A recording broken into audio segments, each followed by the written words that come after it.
Welcome back to WW3 News. Things are escalating in such a rapid way. News is out. Trump's given the green light, not just to attack Russia with long-range missiles. Now it's giving what Zelensky's been wanting all this time. Tomahawk missiles. The thing is, these are nuclear compatible. Therefore you can swap warheads from conventional warheads. And the fact is, when these things start flying over into Russian territory and start hitting targets, can you tell the difference? No one can until it hits. And I don't think these missiles will be manned by Ukrainian military. Is obviously they're going to probably stick them in Poland, Romania, for example. Well, even they could have been launched from warships at sea.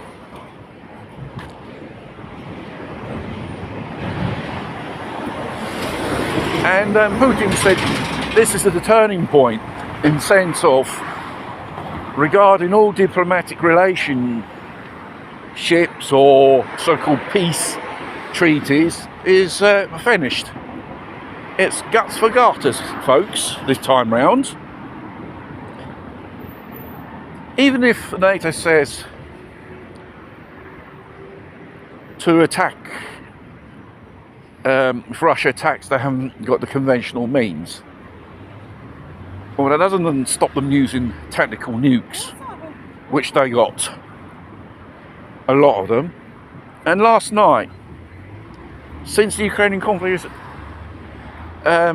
started, the largest, more wider range attack on the western part of Ukraine from Russia with drones and missiles.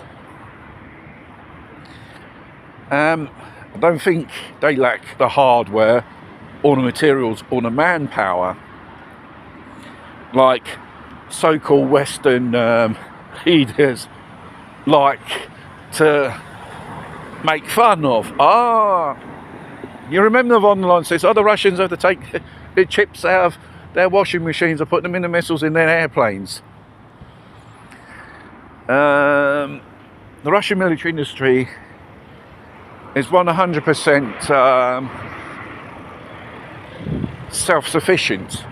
It's not like the West, which needs parts from here and there. And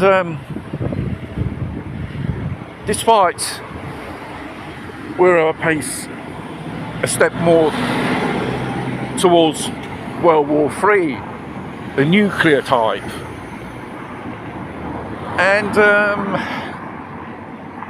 I don't know whether you've been watching Annie Dixon's interviews or read her book Nuclear War.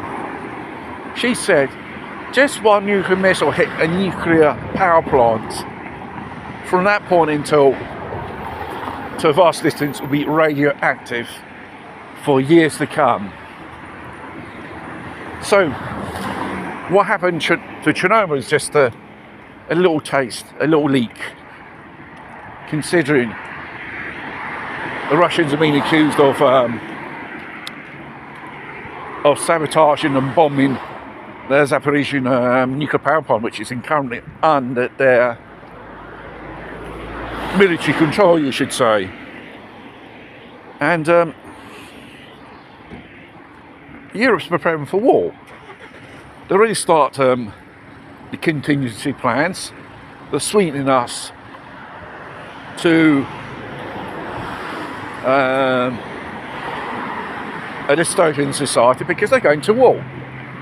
Why do you think they're probably passing that chat control bill? Not to save your kiddies from kiddie fillers, it's to control what you say, to root out the dissidents when it comes to war. And there's all these contingency civil defence plans in various countries. They are preparing for war. It's a question of time when it will happen. I think at this point you can't avoid this thing. No one's got the crystal clear to predict the date when it will happen or occur.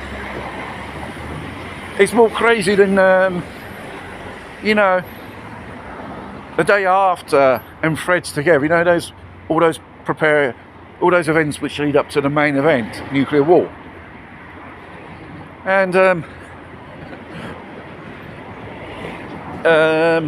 it looks like the West is playing with fire, because it's a question of resources. They want the Russians also was talking about $75 trillion of minerals. It's not a war for democracy or freeing Ukraine. They don't give a shit who fights their wars. Today's the Ukrainians, it could be even you tomorrow. And obviously, common sense does not prevail in the West. With all these wokey agendas which they are brainwashing you with. First there was the pandemic narrative, the Ukrainian narrative, the Palestinian narrative. They are brainwashing you. They want to make you dumb, not to be self-reliant. This could be another video.